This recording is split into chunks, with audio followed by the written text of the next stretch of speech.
Jegyzett hozzászólóként Flašíková képviselőnőt kérem 1 percre. Ďakujem veľmi pekne, pán predseda. Hoci sa na násilie páchané na ženách a porušovanie ich práv upozorňuje už niekoľko desiatok rokov, stále sa nedarí zastaviť túto odsúdeniahodnú formu kriminality. Rôzne formy násilia páchaného na ženách ubližujú nielen ženám samotným, ale aj ich rodinám. Rodinný život často stráca svoju podstatu poskytovať pocit istoty a bezpečia. Deti, ktoré sú doma konfrontované s násilím, sú v istom zmysle rovnako jeho obeťami. Je preto potrebné na celoeurópskej úrovni venovať pozornosť možnému vystaveniu žien a detí domácemu násiliu.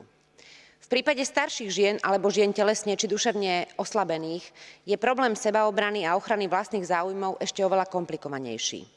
Ženy sú vystavované aj rodovému zneužívaniu prostredníctvom rôznych druhov porušovania osobných slobôd, keď napríklad obchodovanie s ľuďmi, najmä na sexuálne účely, je jedným z najzávažnejších celospoločenských problémov. Je preto bezpodmienečne nutné zasadiť sa za zabezpečenie väčšej účinnosti trestného stíhania a následne reagovať trestom primeraným k závažnosti spáchaného zločinu. Je nevyhnutné podniknúť kroky, ktoré zabránia takto závažnému porušovaniu ľudských práv a slobôd a zaručia európskym ženám dôstojný život. Ďakujem pekne.